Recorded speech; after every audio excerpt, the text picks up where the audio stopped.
नमस्कार. Growing Maugham या माझ्या यूट्यूब चॅनलमध्ये मी पल्लवी तुम्हा सर्वांचं स्वागत करते. सकाळी सकाळी मस्त प्रसन्न वातावरण होतं, कारण की आभाळ आलेलं, पण पाऊस थोडासा पडून गेला होता आणि इतकंही नव्हतं की चांगलं थंड वातावरण वाटेल, पण ठीक आहे, छान वाटत होतं. हा जो लाल ड्रम आहे त्याच्यामध्ये थोडी जागा होती, म्हटलं रुद्रची खेळणी त्याच्यामध्ये ठेवूया एक्स्ट्राची. बरीचशी खेळणी झालेली आहे, हॉलभर सगळी जागा गुंतून पडलेली आहे. मी ठेवलेली पुन्हा तो गाडी रुद्र काढत होता, त्याला ती गाडी पाहिजे होती. रुद्रच्या बड्डेला बरीचशी खेळणी आलेली आहे, तर ती काही काही अशी डबल झाली म्हणजे गाड्या वगैरे, तर म्हटलं त्यातले काही खेळणी ठेवून देऊया, पण त्याला ते हवी राहू द्यायच्या याच्यामध्येच डब्यामध्ये. बाहेर आहे ना गाड्या आपल्याकडे, उघडायचं आहे.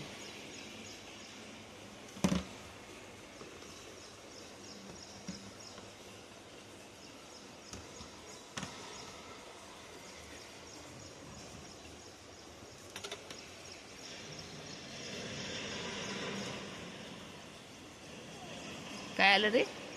JCB आला का?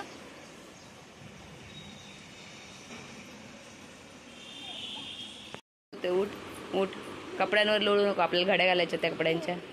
उठा, असं धरून उठायचं. चला कपड्यांच्या घड्या घालूया. बघ कसे कपडे पडलेत आपले. खेळणी ते ठेवून झाल्यानंतर कपड्यांच्या घड्या घालून घेतल्या आणि नंतर रुद्रला नाश्ता आणि आम्हाला दोघांनी खायचं होतं म्हणून पोहे करण्यासाठी आलो. आणि त्याला वरती बघायचं असतं नेहमी मी काय करते, त्यामुळे त्याला कडेवर उचलून घ्यायला लागतं. खाली काहीतरी वस्तू देऊन मी त्याला नादी लावते. आता त्याचा आवाजही येत असेल तुम्हाला, बाजूलाच उभा आहे.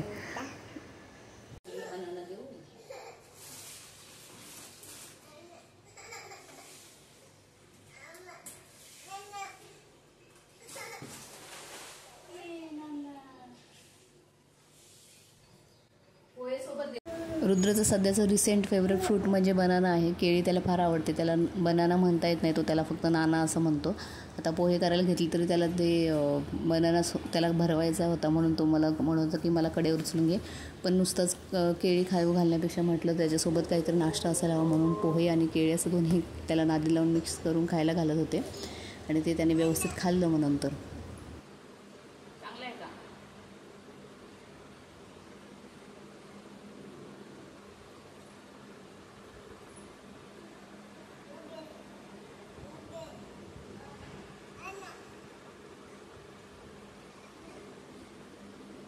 पोहे पण खायचे, only banana.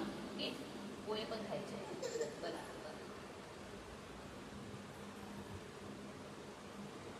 Pohe and banana.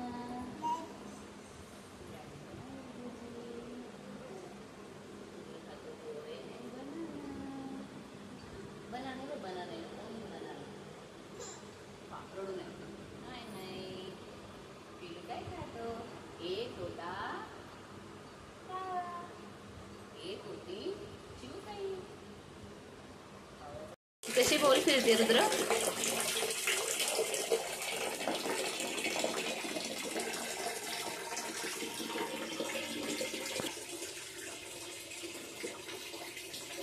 नाश्ता करून झाल्यानंतर रुद्रला आंघोळीसाठी नेलं. सध्या जेव्हापासून त्याला ताप येऊन गेला तेव्हापासून आंघोळीलासुद्धा तो थोडासा हेच करतो, त्याच्यामुळे काहीतरी त्याला वस्तू वगैरे घेऊन नादी लावावं लागतं. आणि तशा प्रकारे आंघोळ झाली. त्यानंतर स्वयंपाक करायला घ्यायचा होता. बाजारातून आणलेला जो फ्लावर होता तो बराचसा खराब निघालेला आणि थोडासा त्याचा बराचसा पार्ट म्हणजे आम्ही काढून टाकला, पण ते वास येत होता. म्हटलं ती लवकरात लवकर यूज करून टाकूया. तर मी कोरा चहा करायला घेतला, लिंबोणीची पानं टाकून. म्हटलं छान फ्रेश वाटेल. कालच बाजारातून नवीन कपसुद्धा आणलेले, तर ते सुद्धा धुवायचे. पण त्याआधी काय केलं की फ्लावर जो आहे तो थोडासा हे करून घेतला आणि त्याच्यामध्ये मीठ टाकलं. तोपर्यंत बाकीची जी भांडी आहेत ती विसळून घेते. ते जे चॉपर आहे त्याचा वापर करायचा आहे मला, म्हणून ते क्लीन करून घेते. बरेच दिवस त्याचा वापर केला नाही आहे. त्याबरोबरीने कप वगैरे विसळून घेतली. मिठाची बरणी रिकामी झाली होती ती धुवून ठेवली. आणि त्यानंतर मग फ्लावरचे थोडे तुकडे करून त्याला बारीक जे आहे ते चॉप करून घेतलं. कांदासुद्धा तसंच बारीक करून घेतला, एकदम फाईन चॉप होतं ना त्याच्यामध्ये. आणि मग नंतर किचन ओटा क्लीन केला. पण त्या छोट्या वाडग्यामध्ये मला बाकीचं मसाले वगैरे घालून मिक्स करता नसतं आलं, म्हणून मी मोठ्या वाडग्यामध्ये त्याला शिफ्ट केलं. त्याच्यामध्ये थोडीशी जिरे पूड, त्यानंतर धने पावडर, त्यानंतर थोडंसं चाट मसाला नव्हता त्याच्यामुळे जे जलजीरा असं तो टाकला, तिखट, हळद, मीठ वगैरे हे सगळं ॲड केलं. आणि मस्तपैकी त्याचं मिश्रण जे आहे तर ते मिक्स करून घेतलं हातानेच. हातानेच जमतं मला, ते चमच्याने वगैरे काही जमत नाही, त्यामुळे हाताने छान मिक्स करून घेतलं. ह्याला शिजवून घेतलेलं नव्हतं, डायरेक्ट जे आहे तर ते बनवणार आहे. मी थोडीशीच रेसिपी पाहिली होती, जास्त काही वेगवेगळ्या रेसिपी बघून नाही ट्राय केलं, त्याच्यामुळे मस्त कलरफुल दिसत होतं सगळं मिश्रण. अशी नॉर्मल भाजी खायला एवढी छान नाही लागत. म्हटलं बघूया काहीतरी वेगळं ट्राय करूया. त्यानंतर कणिक मळून घेतलं आणि हे सगळं करत असताना म्हटलं आधी वरण भात लावून घेऊया, कारण की तोपर्यंत गॅस रिकामाच राहील. मग आधी वरण भात झालेला होता लावून, वरण सेपरेट लावते आणि भात जो आहे तो सेपरेट शिजवून घेते. रेसिपी पाहिल्याप्रमाणे पहिल्यांदा एक चपाती लाटून मग त्याच्यावर मिश्रण ठेवून आणि मग दुसरी चपाती वगैरे असं ठेवलं. पण त्याने काय झालं की मला काही ते खूप जाड वाटलं, म्हणून मी नंतर आपण जसं पुरण वगैरे घालतो तसंच त्याला मिश्रण मिक्स करून ते पूर्ण जे पराठे आहेत ते लाटून घेतले. अशा प्रकारे ते पराठे खूप सुंदर झालेले टेस्टला. फक्त लाटायला थोडा प्रॉब्लेम होता, कारण की ते शिजवलेले वगैरे नव्हते. पराठे दिसायला खूप छान दिसत होते. बघूया खाऊन टेस्ट कशी लागते. भेटूया नवीन ब्लॉगमध्ये. Bye bye. रुद्र बाय करतो. Bye bye.